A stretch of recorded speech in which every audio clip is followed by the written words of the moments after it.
Good evening, Mia Gradney here in the newsroom, along with KHOU 11 Investigates Jeremy Rogalski.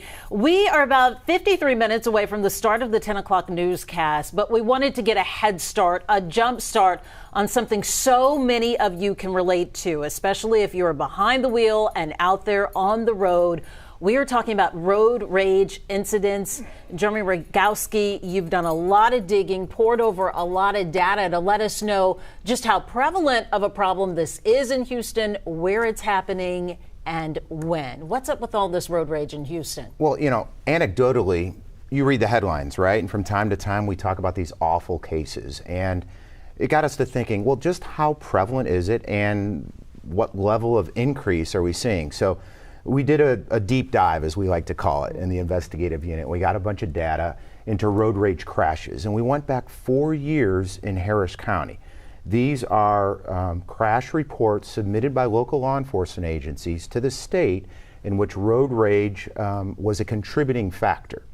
And we did see a spike. In fact, so far this year, there's been a 13% increase compared to the same time last year in road rage crashes. Now, initially, that doesn't sound like a huge spike, right? Right, 13%. Right. But we even dug a little bit deeper, and we looked at injuries in those crashes. And so while there's only a 13% increase in the number of road rage related crashes, injuries this time compared to last year went up 26%. And so, it is a serious problem. It's getting more dangerous. It certainly is, according to the data we reviewed. And we took our findings to a newly launched road rage task force in Harris County. That's Houston Police, Harris County Sheriff's Department, Department of Public Safety, DPS, as well as the District Attorney's Office. And we said, hey, here's what we found. What are you seeing, and what do you think? And it's interesting because the commander at HPD said, it's amazing that any little thing seems to set people off now. It really does. I mean, once upon a time, someone would maybe tap on the horn if a you little accidentally cut them off, or, if you were going a little too fast around them or a little too slow. It's gotten so much more serious. And now it's flipping off instead of, just the toot when you cut them off. It's flipping off. It's cutting somebody off and slamming on the brakes and weaving in and out of traffic. And, authorities we talked to said, hey, it's not just about that instigator, if you will, that driver. It's about everybody around them. Mm-hmm. And that's what we're seeing. And so, interesting numbers, to say the least. All right, so we're interested to hear from you on Facebook. I want you to comment. Let us know, Jeremy and I, which day part you think is the worst for road rage, and he's going to tip us off here in a moment. But first, I want to get to, in looking at the research and the data, you found certain locations that were worse than others. Yeah, we took all that data, and in our unit we have a data producer we call the Data Ninja, and that is Tina Macias.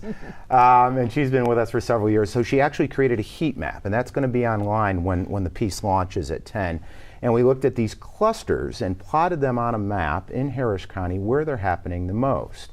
Some interesting takeaways there. I'm going to put you on the spot. Any Yes, thoughts on where those hot spots might be? I'm going to assume places with higher congestion as well, and construction, because that already gets people heated and heightened up. So I'm going to say around the Galleria area, 610, 59 interchange, somewhere along there. Well, you said high volume, high congestion, and construction. To me, those three equal I-45, the freeway so many of us love to hate. And really that one stood out among the rest. And so I-45, there's the map there. Very good right now.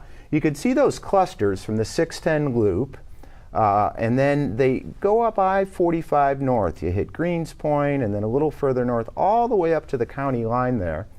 We're seeing those hotspots where they happen the most. So this is interesting. We have some folks commenting, some of our Facebook friends. Dawn Marie Fitzgerald says 610 easy is the worst every day! Exclamation point from her as well. Also seeing from people 1960 West, says Laureen Hassinger. Kelly Jones, 59 south of 610. And Barry says the Greenspoint area, which the data shows, yes, Greenspoint is definitely one of them. A couple other takeaways, as you can see on the map there, I-5969 in Humble is one of those hot spots. And then look northwest, in the northwest part of the county, you have the 290 and Beltway 8 interchange. And I think one kind of common factor that we're seeing there is that those are the interchanges, right? Where people are merging on, where they're getting off, maybe they're confused. And you have to remember the interesting thing about road rage crashes is that it takes a while to happen, right? Somebody, abrupt lane change, somebody cuts somebody off. It's not like the crash normally happens right then and there. A lot of times it takes a quarter mile or a half a mile down the road. That's so why, more aggressive driving along the way, right, too. a little back and forth before somebody decides to escalate it and rams into somebody else. So when you see like on 45 just north of 610, you know, that's the Cross Timbers area and stuff like that. You know, HPD's commander said, yeah, we found that very interesting, that's really a cluster there because that 45-610 interchange can get pretty hairy. More from 45. Deborah Marshall says rush hour 288 to 45 northbound.